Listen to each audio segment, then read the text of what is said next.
Hello everyone, welcome back to another episode of Midluxemuse. My name is Taylor, and here of course I love to talk about all things that have to do with mid-luxury, contemporary, and indie brand handbags. If you like content like this, if you like having little bag chatty chats all the time, please like this video, hit subscribe, and I would be super grateful for it. So the title might be a little bit misleading, but today I want to talk about things about bags, qualities about bags that give me the ick.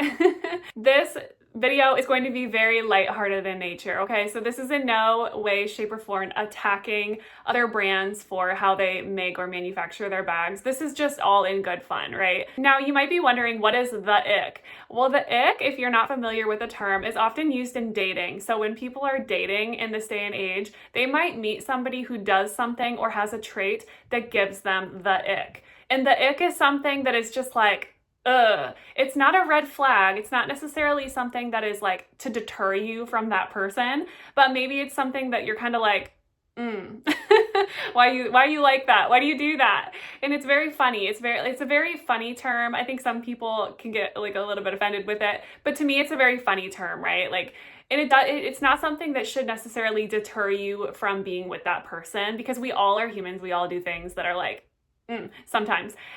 My husband, for example, when he's really hungry and he eats, he will pick his plate up and shovel food into his mouth really fast. And he knows that that drives me crazy. If I had to say there was an ick, that would be the ick. So it's a very funny term. It's just something that somebody does that is kind of like icky. And bags also have things about them, qualities about them that give me the ick. And so this is in no way, shape, or form like a, oh my gosh, if I see this on a bag, I will not buy that. But these are definitely qualities that I've noticed that do give me the ick about bags. And I will go through them all and tell you why. And then at the end, I will pose the question, what are some things that give you the ick? What are some things that you see in bags when you're shopping online? You're like, no, I don't like that. Here we go.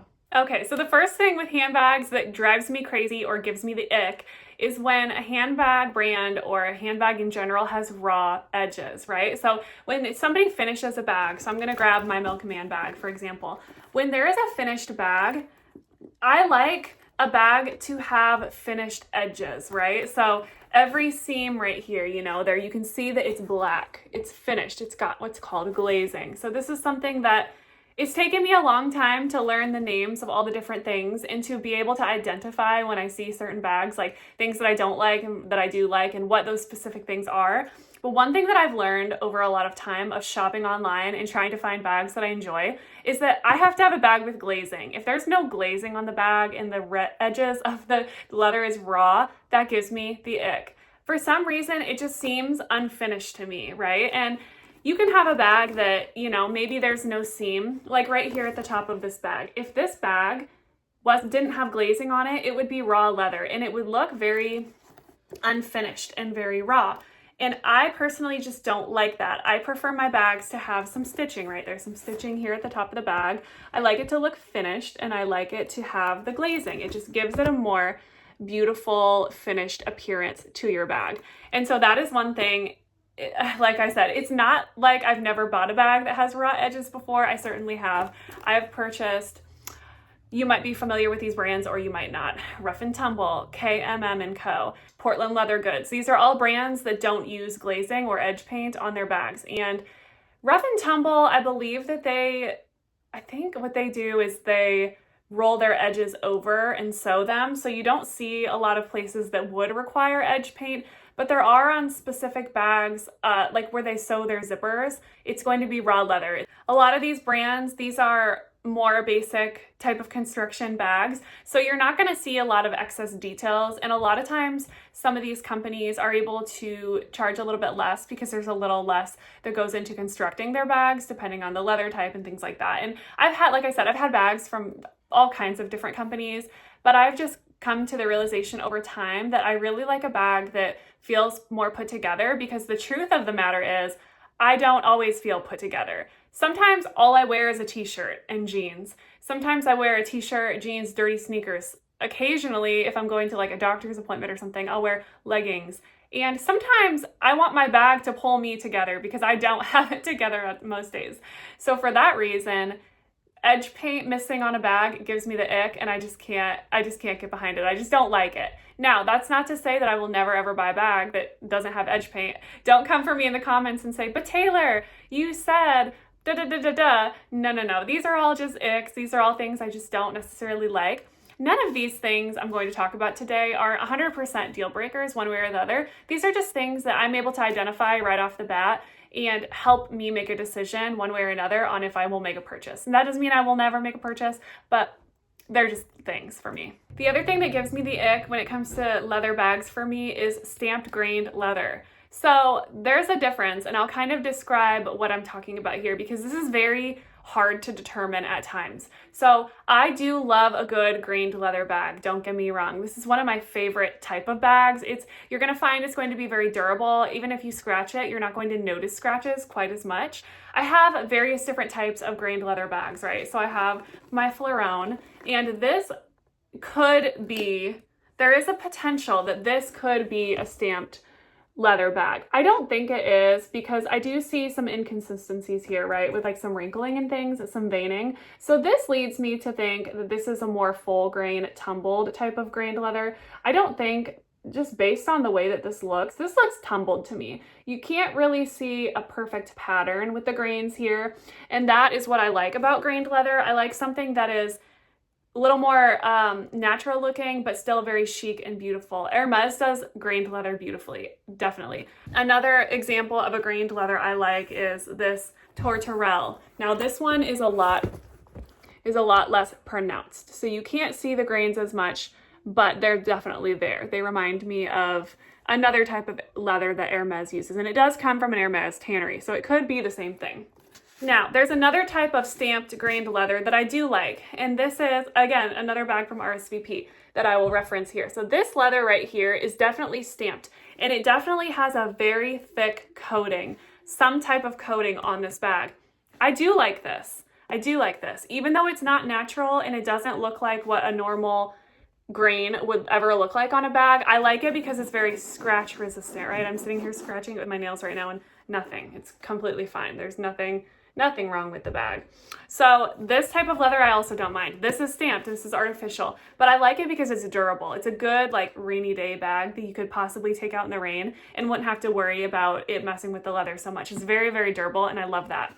Now let me tell you about the type of grain I'm not a fan of. So I'm actually gonna pick on Coach for a minute because I just received this yesterday, and I love this for what it's for.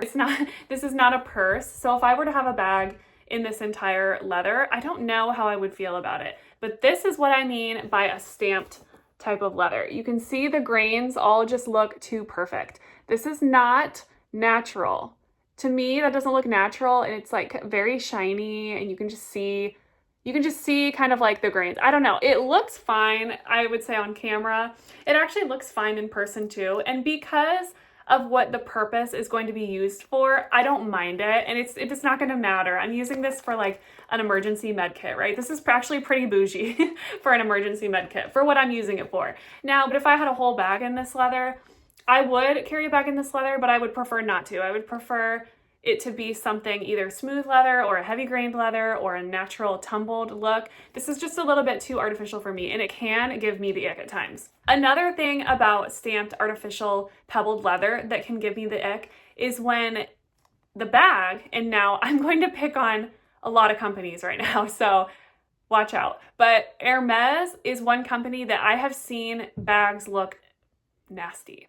And by nasty, I mean when you fold the edges and when they sew the edges, there are bags where this grain, because it's stamped and it's not natural in texture and appearance, will flatten out. And so there will be like a good couple centimeter area of the corner of bags, and I'll put photos of what I'm referring to up on my screen, but it will literally be flat, like the leather has flattened out, and you can just tell that it's stamped. Mulberry is another I'm going to pick on. I had the Mulberry Mini Alexa in the black grained leather, and that bag on the corner had the same thing. You could tell that the leather was stamped. It was not naturally occurring grained leather. It was very much stamped and produced to look that way with maybe some type of coating on top of it to give it that appearance. And around the corners, because of the way it was sewn, it was flattened out. And you can see, I mean, just barely, you can kind of see. Actually, Coach did a pretty good job of not letting it get too flattened, but you can see.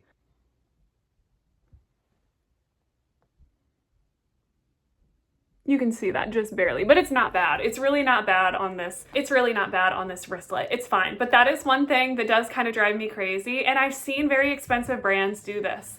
And it kind of turns me off from them because, right? Like if you're buying a bag, and even if it's stamped leather, again, that won't necessarily deter me from buying the bag, but I at least want to see that the corners look right. And like I said, I've seen Birkins that have flattened corners and you can tell that the stamped leather is stamping is coming out and it just bothers me. So that is one thing that gives me a major ick when I notice it on bags. Another quality I don't like in handbags is when a company will use matte black hardware or even some gunmetal hardwares. Now, I just saw Mulberry came out with the most stunning, I'm telling you it's stunning, black leather bag. I want to say it's like a goat skin or a lamb skin. I want to say it's goat skin actually. Very textured type of leather. And then they have matte black hardware. And I've seen it on their Lily and I've seen it on their Bayswater. Both of this kind of combination. And I immediately was like, that is gorgeous. But then my second knee-jerk reaction was like, whoa, wait, stop. There's no way that matte finish on that hardware is not going to scratch. Can you imagine the first time that you accidentally with your nail or with something scrape up against the hardware? That's gonna show through, and probably most likely what you're going to see is that there's going to be like a silver type of, some type of metal underneath that is not matte black. I don't know that there is a type of metal out there that is matte black all the way through. So the minute you get a nick on that hardware, it's not going to look good. So that is one thing I don't like is a matte black hardware finish, although it looks beautiful when it's brand new. If you actually use your bag and it's not just like sitting on a shelf, which I like to use mine and I like for them to be pretty durable. That is one thing that gives me the ick when I can see and identify right away that some type of hardware is not going to wear well. Even some gunmetal hardwares can be bad too. Now, I know Longshop uses a lot of gunmetal and I've never heard anything bad about their hardware chipping. So this is not all gunmetal. I know Longshop I would actually tend to trust more, to be honest with you, because I see that they use it on many of their bags. But even Coach, for example, there was a time when I was actually going to purchase the Ruby 25 satchel, and it was the green bag, and it had the snakeskin handles, and it had black gunmetal hardware. Now, I remember when people were getting those bags and they were using them, they were starting to complain that gunmetal texture was flaking off. So when you would use your bag over time, the gunmetal would flake off, and you'd be left with kind of a shiny silver hardware underneath. That I didn't like because that Ruby was quite expensive, especially with the snakeskin handles, and it was a very elevated, very fancy type of bag. And so for the hardware to lose its finish that quickly was very much like I didn't like that at all. So for that reason, and for what I've seen kind of in the handbag community here and there coming and going, is no matte black for me. And depending on the brand, I don't so much like gunmetal hardware either. Another bag quality that can give me the ick is when companies choose to use polyester shiny lining on the inside of their bags.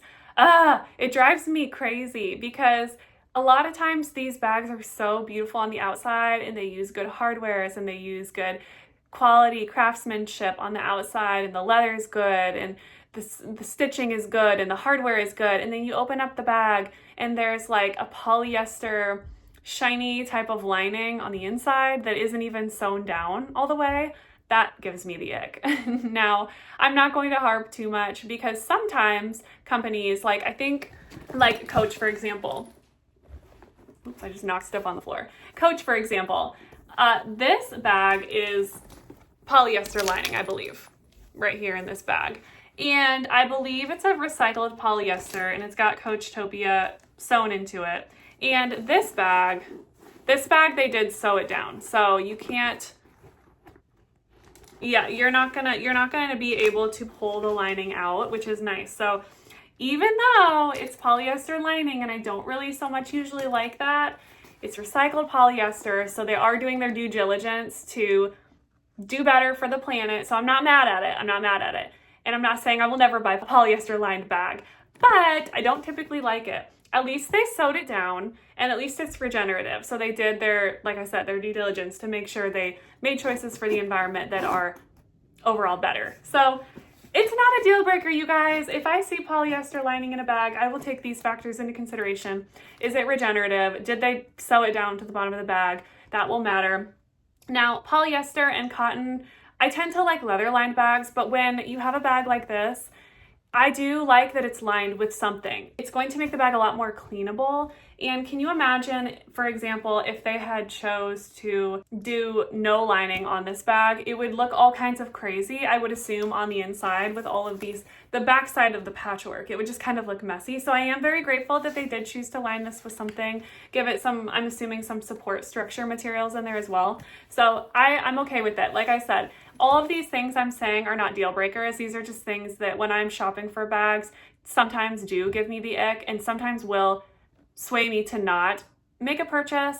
So these are just factors I look for. And the last thing that sometimes gives me the ick when it comes to qualities in handbags is bags that come to you new with a very specific shape and then they lose their shape over time and you completely lose it with the bag. And I'll give you some examples of what I mean. There are 3 examples just off the top of my head that I can think of. The first of which is the Mulberry Bayswater or even the large Mulberry Alexa.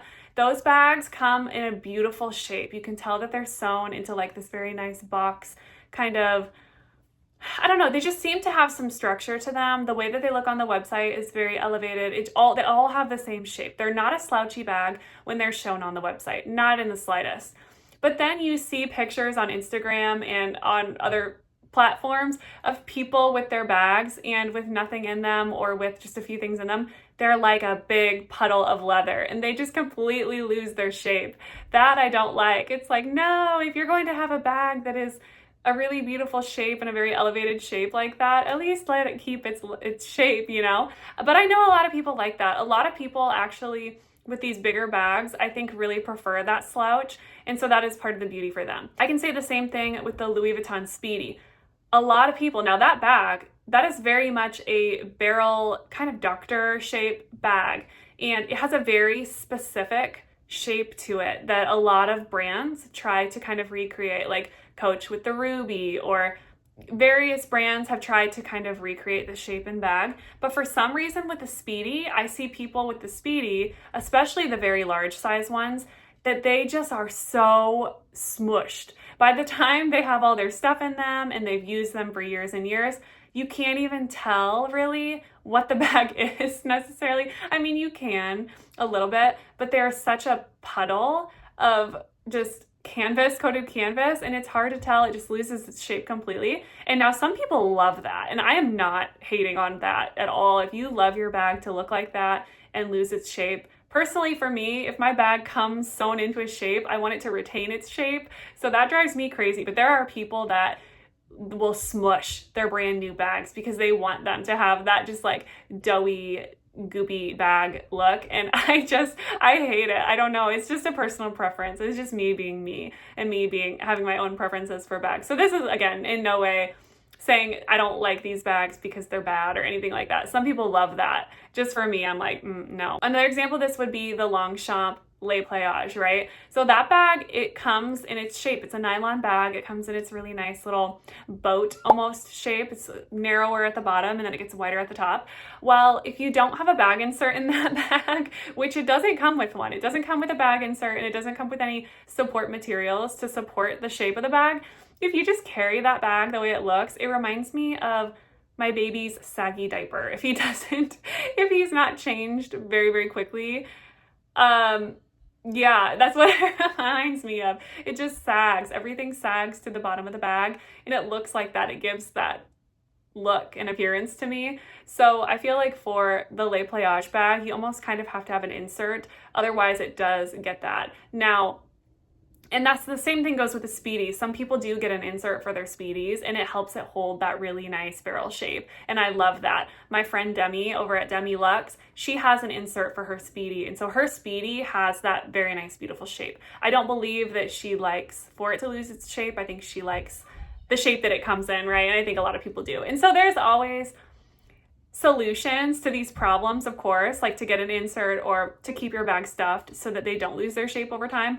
But that is one thing that I don't like about certain bags, and I don't like to have to buy inserts and things for my bags. So for that reason, bags that lose their shape give me the ick. And that concludes pretty much all the things that I see when I'm out there shopping about bags that give me the ick. I hope this has been funny and kind of lighthearted to you. These are just the main things that I've identified over the years that have helped me right off the bat determine if I like a bag. You know, it's very easy to go shopping or go online and be looking at bags and love something right off the bat, but then once you start looking through pictures or watching bag reviews or things like that, you start to notice little things. You're like, actually, maybe I don't like that. Or maybe you're shopping and you're not sure why you like certain bags but not others. Maybe this will be helpful for you to kind of identify some of those things and some of these qualities in bags that maybe you haven't been thinking of, but that your brain just automatically does or doesn't like. And it's kind of taken me some time to get there, to be able to really narrow down what I like, because I'm always looking at bags. Let's be honest. I look every single day at different various bags and different various bag designs and thinking about what purchases I want to make next. And so this is a really easy way for me to narrow that down, my personal preferences in bags. And this video really was just meant to be a lighthearted ick video. But hopefully it's been helpful to you as well, because hopefully you can start to identify some of the things that give you the ick with certain bags and help you narrow down your hunt and make you be able to curate your search for the perfect handbags for your collection even easier. So let me know in the comments, guys, what gives you the ick when you're shopping for bags? Are these icks deal breakers for you? Because some of them are for me and some of them aren't. Some of them, it just depends on, you know, if a bag has a really, really, really good leather, really good design, I might let a polyester lining go. Things like that. So there's give and take with all of these things. These are not deal breakers necessarily always for me, but let me know what you think in the comments, guys. Give me your feedback. What things give you the ick? Do you have any? And thank you guys for being here again. If you like content like this and you like little funny bag chats and things, please like this video, hit subscribe, and I would be super grateful and love to have you on the next. Bye.